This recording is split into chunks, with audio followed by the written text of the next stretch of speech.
My downward spiral began after losing the precious gift of my virginity to whom I believed, at 16 years of age, was the love of my life, and we would be together always. I was raised right in the Catholic Church by two parents that loved me very much. After my breakup, which I think we all knew would come, I began to feel low self-esteem and basically used up. I made poor choices, and by the time I was 18 and a freshman in college, after a one-night stand, I became pregnant. I was in denial and scared to death. It would have been one thing to come home with someone I was in a relationship with, or even someone that my parents knew, or even a name that I'd ever even spoken, and say, "We're pregnant and this is our plan." This was not to be the case, and in fear and shame, I hid my pregnancy from my family and all but a few friends. After about 9 weeks, from the advice of an older and wiser friend, I scheduled an abortion. What else could I do? I did not want to shame my parents. My abortion was scheduled for 9 a.m. on January the 27th, 1991, at Delta Women's Clinic right here in Baton Rouge, just over on College and Bennington. As we approached the clinic, there were peaceful protesters. Some prayed, some held signs, and some tried to speak. I held my head down and trudged forward, knowing that I was guilty and would soon have the blood of my precious own spilled out by my own selfish, irresponsible, and wrong actions. As we entered the clinic, there were many girls just like me. Some even sat with their mothers, which to this day blows me away. The entire staff was so professional and almost caring that for a moment I forgot why I'd come. All that would change, though, as I was brought to the back and given a gown and placed in stirrups. I was told to take pills which came out of a white envelope. One was a Valium, and I think 2 were antibiotics. The paid executioner approached, and his assistant began ultrasound, which was precariously faced out of my view. There was discussion amongst them, but I just wanted everything over, and soon enough it was.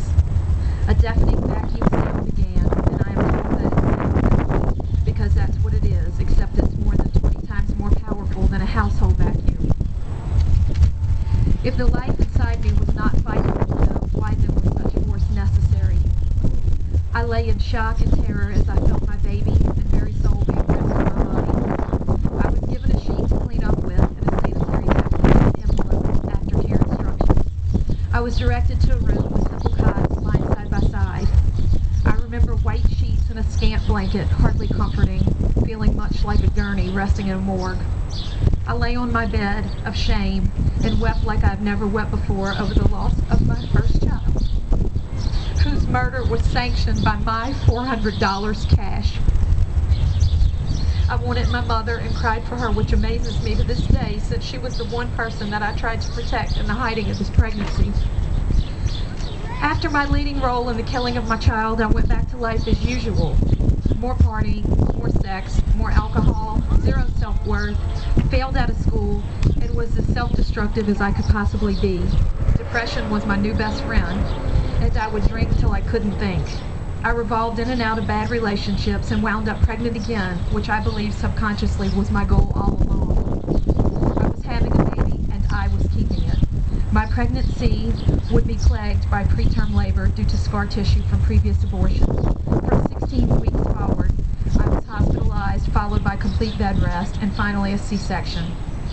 I was actually one day late for my due date, which happened to have been, if you remember back, January 27th, but this time 1993.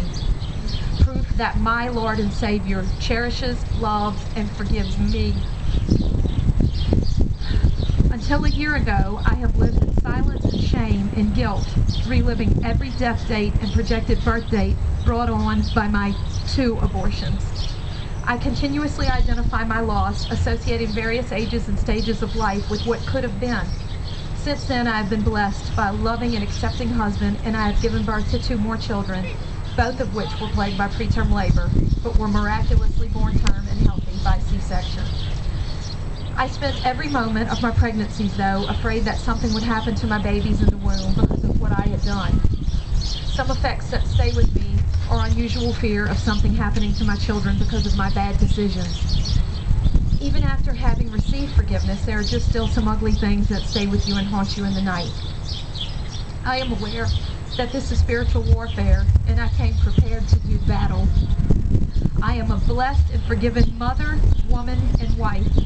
I ask you for your prayers for not only me, but all those affected by abortion. I ask for your prayers in ending abortion altogether, and I pray for strength from above for the mighty women who stand with me today and choose to be silent no more.